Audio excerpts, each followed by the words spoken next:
16,70,00,000తో మూలాపేటలోని వేణుగోపాలస్వామి ఆలయ పునర్నిర్మాణ పనులు. ఆలయ నమూనా డిజైన్లను పరిశీలించిన మంత్రులు నారాయణ, ఆనం రామనారాయణ రెడ్డి. నిర్మాణ పనులపై దేవాదాయ శాఖ అధికారులకు పలు సూచనలు చేసిన మంత్రులు. నాణ్యత ప్రమాణాలు పాటిస్తూ పనుల్లో వేగం పెంచాలని ఆదేశం.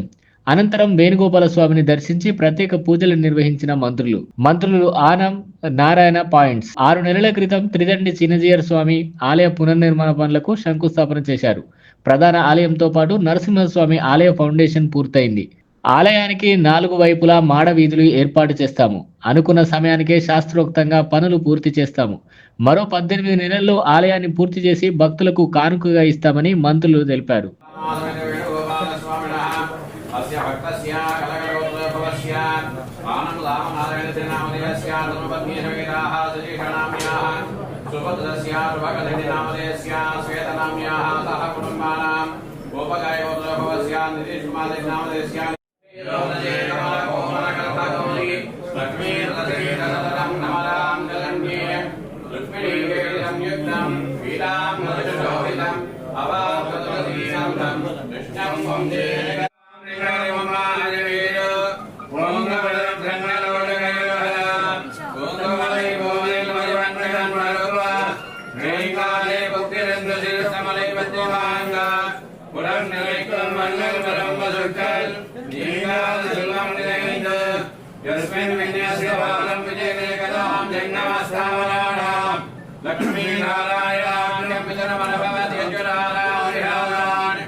ఒక నిమిషం ఉండలేనా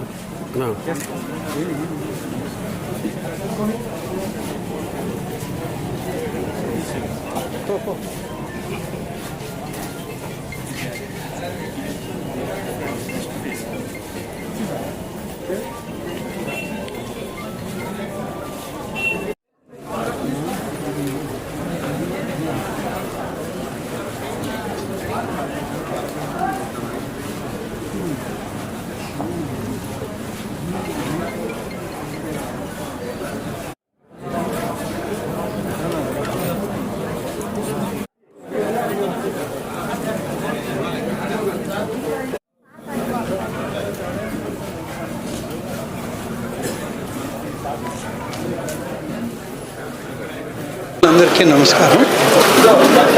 ఈరోజు ప్రత్యేకంగా భువనేశ్వరి సమేత మూలస్థానేశ్వర స్వామి ఆలయం పాలకవర్గ ప్రమాణ స్వీకారానికి వచ్చి అమ్మవారి యొక్క స్వామివారి యొక్క ఆశీస్సులు తీసుకుని ఆ కార్యక్రమంలో పాల్గొనిన తర్వాత రుక్మిణి సత్యభామ సమేత శ్రీ వేణుగోపాల స్వామి ఆలయం జరిగేటువంటి పునర్నిర్మాణ కార్యక్రమాలన్నింటినీ పర్యవేక్షించడానికి మరి పెద్దలు పురపాలక శాఖ అమాత్యులు నారాయణ గారితో కలిసి మేమందరం కూడా ఇక్కడికి రావడం జరిగింది. దీని శంకుస్థాపన మనందరికీ తెలుసు. 6 మాసాల క్రితం శ్రీ త్రిదండి చిన్నజీయర్ స్వామి వారి హస్తాలతో దాన్ని శంకుస్థాపన చేయించాం. ఆ రోజు అన్ని కార్యక్రమాలు ఎంత వర్షము తుఫాను ఉన్నా కార్యక్రమాలు సజావుగా సాగే. అంతే విధానంలో పద్ధతిగా ఆలయం నిర్మాణ కార్యక్రమాలు కూడా జరుగుతున్నాయి. చాలా ఆలస్యం అవుతుంది అనుకున్నాం. ఇప్పటికే దాదాపు ఫౌండేషన్ స్థాయికి మొత్తం వేణుగోపాల స్వామి ఆలయంతో పాటు నరసింహస్వామి ఆలయం కూడా ఫౌండేషన్ల వరకు పూర్తయ్యాయి. ఇంకా పైన ఉన్నటువంటి వీటన్నిటికి కూడా ఇంకా మనం వాళ్ళు దానికి సంబంధించినటువంటి ఇది పూర్తిగా గ్రానైట్ కట్టడంతో చేస్తున్నాం కాబట్టి ఆ గ్రానైట్ని కూడా సరఫరా చేసుకుంటున్నారు. త్వరలో 18 మాసాల్లో ఈ ఆలయం పూర్తి చేసి కుంభాభిషేకానికి వెళ్ళాలని కూడా మేము నిర్ణయించుకున్నాం. దాని ప్రకారం కార్యక్రమాలు పూర్తి స్థాయిలో చేయడం జరుగుతుంది. గతంలో ఒకవైపే దీనికి రోడ్డు ఉండేది, కానీ ఇప్పుడు 4 వైపులా మాడవీధులు రావాలని ఉన్నటువంటి 2 వైపులతో పాటు మిగతా 2 వైపుల కూడా 30 అడుగుల రోడ్డుని ఖచ్చితంగా ఉండాలనే విధంగా మేము నిర్దేశించుకొని రోడ్ల నిర్మాణంతో ఆలయాన్ని వాళ్ళు నిర్మిస్తున్నాం. ఇది నెల్లూరు నగరంలో ఉన్నటువంటి ఈ నియోజకవర్గంలో ఉంది. పొంగూరు నారాయణ గారు స్థానిక శాసనసభ్యులు, మంత్రి గారు కూడా, కాబట్టి వారు స్వయంగా దీని పనులన్నింటినీ చూద్దామనే ఉద్దేశంతో ఆహ్వానించగానే వారు రావడం, ఈ కార్యక్రమాలన్నీ చూశారు.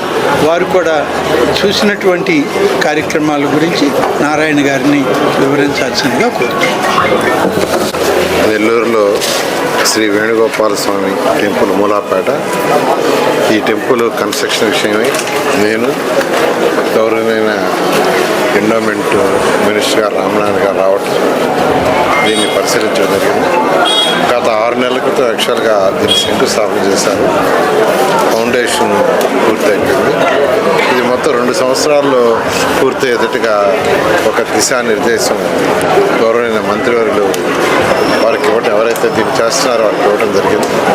దాని మీద ఈరోజు వచ్చి యాక్చువల్గా పరిశీలిస్తే ఫౌండేషన్, మెయిన్ టెంపుల్ యొక్క ఫౌండేషన్ పూర్తయింది. అదేవిధంగా నరసింహస్వామి ఏదైతే ఒక టెంపుల్, దీంట్లో మాది ఒక టెంపుల్ వస్తుంది, ఆ టెంపుల్ కూడా ఫౌండేషన్ కంప్లీట్ అయింది. దీనికి 4 పక్కల ద్వారాలు ఉండేటట్టుగా శాస్త్రబద్ధంగా ఏదైతే చేయాలో ఆ విధంగా యాక్చువల్గా దీన్ని మొత్తం డిజైన్ చేసి దీని వర్క్ టేకప్ చేయడం జరిగింది. దీనికి 4 పక్కల, అంతకుముందైతే ఒక పక్కే దీనికి ఎంట్రీ ఉండేది. ఈ 4 పక్కల ఎంట్రీ ఉండేటట్టుగా చుట్టూ 30 అడుగులు రోడ్డు ఉండేటట్టుగా దీన్ని చక్కగా డిజైన్ చేశారు. ఏది చేసినా శాస్త్రోత్మకంగా ఏ విధంగా చేయాలో దాన్ని చేయటం జరిగింది. దీన్ని ఖచ్చితంగా అనుకున్న ప్రకారం 2 సంవత్సరాల లోపల, కాంట్రాక్టర్కి 2 సంవత్సరాలని టెండర్లో పెట్టినా దానికంటే ముందు చేయాలని గవర్నమెంట్ మంత్రి గారు ఆదేశించడం జరిగింది. వారు కూడా ముందుగా చేస్తామని చెప్పారు. దీన్ని కంప్లీట్ చేసి భక్తులకు దీన్ని యాక్చువల్గా దేవుని యొక్క దర్శనం వచ్చేటట్టుగా చేయడం జరుగుతుంది. ఈ వీడియో కనుక మీకు నచ్చినట్లయితే లైక్ చేసి షేర్ చేయండి. మరిన్ని లేటెస్ట్ అప్డేట్స్ కోసం మా ఛానల్ ని సబ్స్క్రైబ్ చేయండి.